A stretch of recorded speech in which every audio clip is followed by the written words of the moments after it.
sa ulo ng mga nagbabagang balita.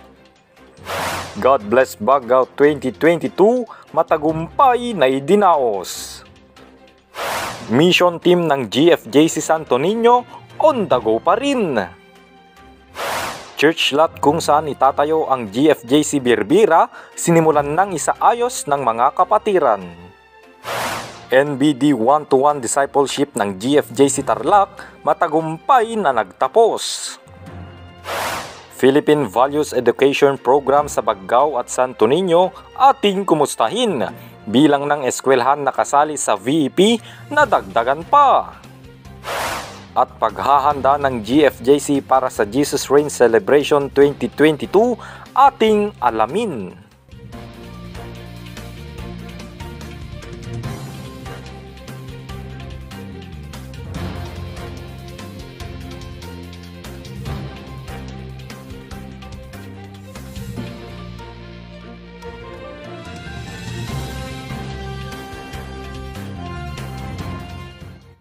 Magandang araw, GFJCians! Narito na ang mga nakakabless na balita sa oras na ito. Mga balitang nakalap at natipon sa isang buwang pagantabay ng GFJC Media. Buong kagalakang ibabahagi namin sa inyo sa oras na ito. Sa paunang balita, matagumpay na idinaos ang God Bless Baguio 2022 na may temang Igniting the Faith through Music, Praise, and Worship.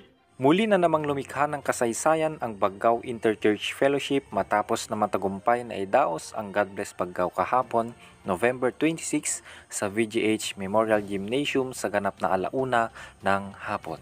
Ito ay dinaluhan ng iba't ibang Christian churches sa Baguio na kinabibilangan ng Global Flock of Jesus Christ. Namataan din sa programa ang presensya ng butihing alkalde at vice-alkalde ng Baguio kasama ang hepe ng Baguio Police Station. Sa nabanggit na pagtitipon, muli na namang itinanghal at ipinagdiwang ng daan-daang Bagueños ang kadakilaan at kabutihan ng Panginoon sa bayan ng Baguio. Sa iba pang balita, mission team ng GFJC Santo Niño on the go pa rin. Ating alamin ang detalye ng balitang yan sa ulat ni Vanessa Olea. Araw ng Lunes, November 14, ay nagtungo ang GFJC Santo Niño Mission Team sa pangunguna ni Pastor Aaron Alcantara sa Tuguegarao City upang magbahagi ng ebanghelyo sa lahat ng tao doon. Sa buong araw ay nagpunta ang team sa iba't ibang lugar kagaya ng Don Domingo Public Market, CSU Carig, Macapagal Avenue at Mall of the Valley. Sa kabila ng init ng panahon at pag-ambon ay hindi nagpatinag ang bawat isa sa pamimigay ng Bible, paghahandog ng awiting makalangit, at gayon din ang pagpapahayag ng magandang balita mula sa Biblia sa lahat ng dumaraan. Napaka-challenging man dahil boses at lakas ay masusubok, pero para sa Lord ay walang tatalikod. Pagod man sa pag-uwi ang bawat isa, pero kitang-kita ang saya sa mukha nila sapagkat maraming tao ang nakarinig ng salita ng Diyos. Samantala, nagpapatuloy pa rin naman ang pagbisita ng mission team sa iba't ibang outreach areas ng GFJC Santo Niño para magsagawa ng mga Bible studies at fellowships. Tunay ngang walang nakakahiya sa pagbabahagi ng salita ng Diyos para sa iba. Sipag at sakripisyo lamang ang kailangan at tiyak maraming tao ang mababahagian. Hats off to you, our brave brothers and sisters. God will reward you for all you have done. Keep sharing, keep going with the hashtag Punuin ang Langit. Vanessa Olea, called to share Jesus globally. Good news mula sa GFJC Tarlac. Church lot kung saan ipapatayo ang GFJC Birbira, sinimulan ng isaayos ng mga kapatiran. May follow-up report si Crystalline Victorio. God is on the move at Tarlac Congregation. Yan ang pinatunayan ng Diyos sa mga kapatiran sa Tarlac nang magkaroon na ng lupang pagtatayuan ng church building sa Birbira, Kamiling, Tarlac dito lamang November 18. Sinimulan na ang Oplan Bayanihan for Church Building sa pamamagitan ng paglilinis at pag-aayos sa church lot kung saan itatayo ang GFJC Birbira. Mahigit kumulang 30 katao ang tumulong at nakibahagi sa bayanihan mula umaga hanggang sa matapos ang gawain. Sa katunayan, lubos ang saya ng bawat kapatiran dahil sa wakas meron na namang bagong bahay panalanginan na pagdadausan ng mga pagtitipon at lugar na pagpupunuan ng mga kaluluwa. Kaakibat nito, lubos din ang pasasalamat ng lahat sa pamilya Bunao dahil sa grabing suporta at pagmamahal sa ministry mula umpisa hanggang sa ngayon. Taos-puso rin ang pasasalamat ng buong GFJC Tarlac Congregation dahil sa pakikisama sa panalangin araw-araw upang maisakatuparan ang mithiing ito. Indeed, God works at mysterious ways. It's just a matter of patience, perseverance, and prayer. Kaya huwag tayong mawalan ng pag-asa dahil lahat ng ating panalangin ay dinig niya. Tamang hintay lang ang kailangan at ang lahat ng ito ay ibibigay niya.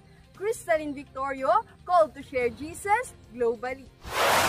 Sa karagdagan pang balita, NBD 1-to-1 discipleship sa GFJC Tarlac matagumpay na nagtapos. Kate Ann Ballesteros, nagbabalita. Nagtapos na ang National Bible Day 1-to-1 Discipleship Class sa GFJC Tarlac nitong November 12 taong kasalukuyan. Matatandaang 13 mapapalad na kaluluwa ang nakapagtapos sa programa via online na pinangunahan ni Brother JP Gubatan na siyang nagsilbing guro sa 7 topics ng libro. Sa panayam ng GFJC Media sa mga DC graduates, higit na importante raw ang pag-attend sa mga ganitong gawain dahil dito mas nakikilala pa nila ang Diyos at ang mga dapat pang isaalang-alang upang maging ganap na disipulo ni Kristo. Sa pagtatapos, lubos ang pasasalamat ng lahat, unang-una sa Diyos dahil natapos ang programa sa tulong at gabay niya. Ganun din kay Pastor Jonathan Camcam, ang Executive Director ng National Bible Day dahil sa pagbibigay oportunidad upang makibahagi sa kanilang programa.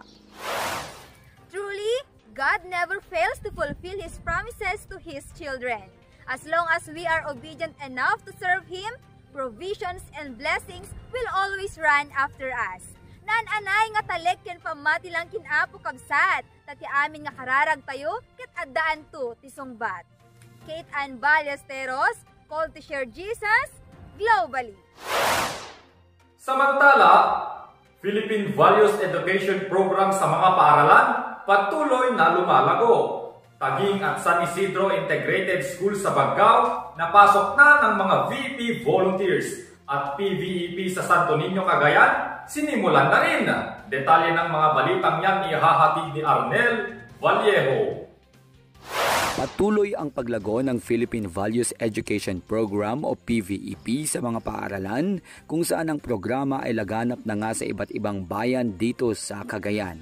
Matapos ang tagumpay na pagsisimula ng Philippine Values Education Program bilang component subject ng junior at senior high school students sa BNSAT, nagsimula na rin ang mga VEP volunteers na pasukin ang San Isidro Integrated School nito lamang November 24, araw ng Huwebes. Ito ay matapos maselyuhan ang partnership sa nasabing eskwelahan sa pamamagitan ng kanilang school head na si Ma'am Nueva Cariaga.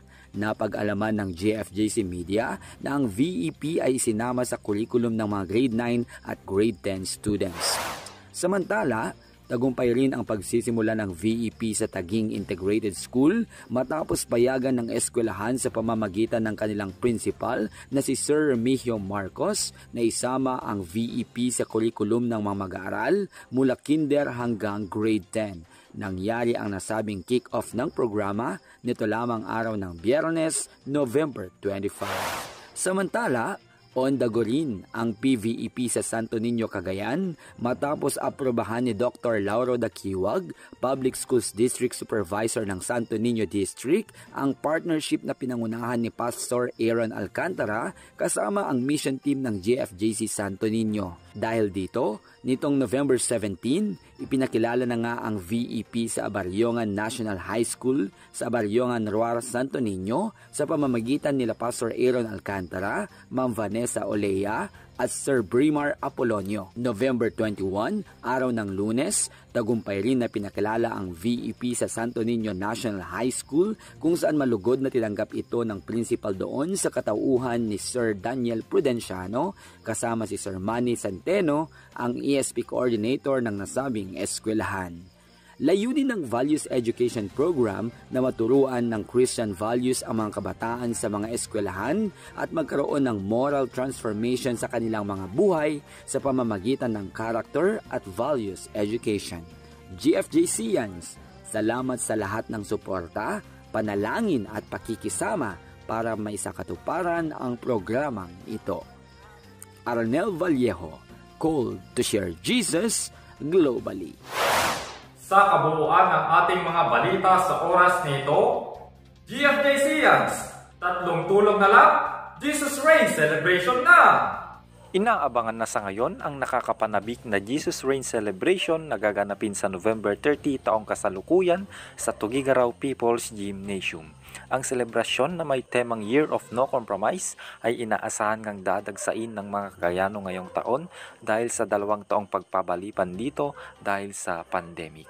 Kaisa ang iba pang mga churches sa iba't ibang bayan sa Cagayan, ang GFJC Baggao ay makikilahok sa nasabing programa kung saan napili ang GFJC bilang isa sa mga magagamit para sa praise and worship.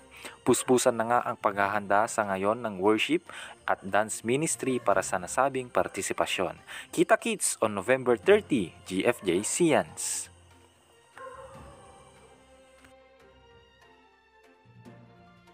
Sa ngalan ng buong pwersa ng GFJC Media, sumainyo ang mga nagbabagang balita dito sa GFJC News Alert! Ang mas pinalawak, mas pinalakas at mas pinagtibay na mga balita. Keep updated GFJCians mula sa GFJC News and Information Center. Ako ang inyong naging tagapaghatid balita, Jonathan Apolonio, called to share Jesus globally.